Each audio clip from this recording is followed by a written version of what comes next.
Oke, sekarang kita masuk ke sesi 7, motivasi belajar atau motivasi kerja. Apa itu motivasi?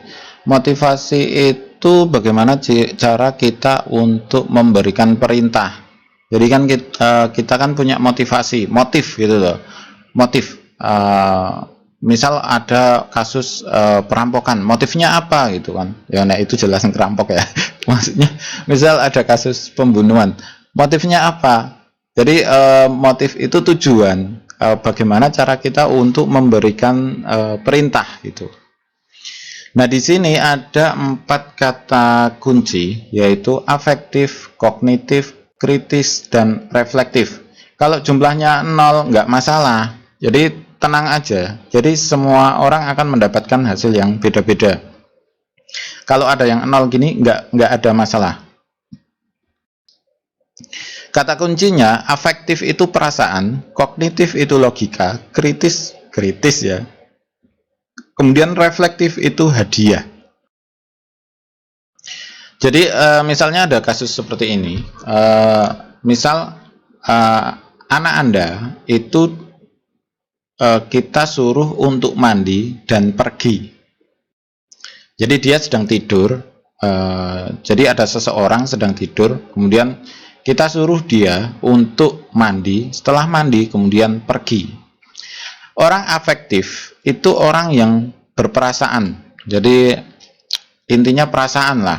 Kemudian ketika kita ngomong, yuk mbok mandi, terus pergi, dia nurut-nurut aja. Kenapa? Nggak enak. Jadi orang afektif itu nggak enakan. Nggak enak, kenapa? Karena dia perasaan, oh nanti dia marah atau apa. Jadi apa yang dia pikirkan itu berhubungan dengan perasaan. Kalau kognitif itu logika. Yuk bangun, mbok mandi, bangun, terus mandi, terus kita pergi gitu. Nah, orang kognitif kan logika. Mau pergi kemana? Kenapa harus mandi? Jadi pertanyaannya itu, kalau cuma pergi mau beli makan, nggak usah mandi kan nggak apa-apa. Jadi dalam pikirannya itu logika-logika seperti itu. Orang kognitif itu mengandalkan logikanya. Kemudian kalau orang kritis, yuk bangun, terus mandi, terus kita pergi. Orang kritis, kamu udah mandi belum? Gitu. Terus kenapa harus mandi? Intinya kamu ikut pergi apa enggak? Lah kamu belum mandi. Intinya kritis. Jadi dia akan mengkritisi sesuatu dan memang cara berpikirnya juga kritis. Ini intinya pikirannya ya kritis lah, kritis. Kemudian reflektif. Kalau reflektif itu hadiah. Jadi yuk bangun, mandi, terus kita pergi. Nah, saya dapat apa kalau nanti mandi sama pergi? Jadi ditambah, yuk mandi, kita pergi, nanti kita beli bakso. Nah, ada hadiahnya. Jadi intinya dia mendapatkan hadiah. Orang-orang reflektif ini mudah dimanfaatkan. Jadi karena dengan diberikan gaji yang banyak, maka dia akan mengikuti kita gitu. Nah, kalau orang afektif ini harus dijaga perasaannya.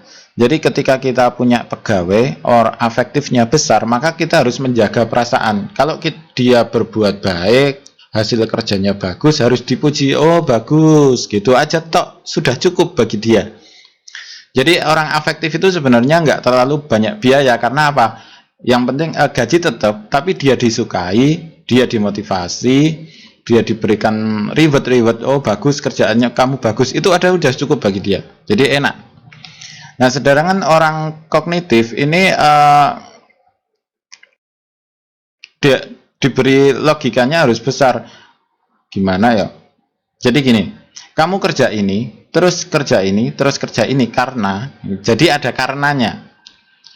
Kamu kerjakan ini, kemudian ini, karena ini harus selesai gini, karena ini harus dijual besok. Jadi seperti itu. Jadi ketika kita punya pegawai kognitifnya besar, misal 50% gitu ya, maka kita harus memberikan alasan-alasan yang logis bagi dia.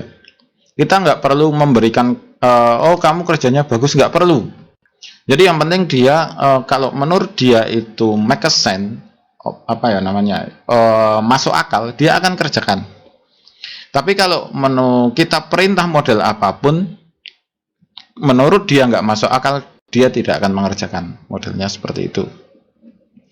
Nah, kalau orang kritis itu dia akan mengkritisi. Jadi mengkritisi, dia bayarannya lebih banyak dari saya, maka ya dia yang ngerjain. Enggak. Jadi ya intinya kalau orang kritis siap-siap dikritisi aja.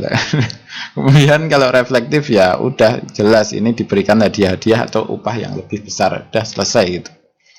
Oke, kira-kira gitu untuk motivasi belajar.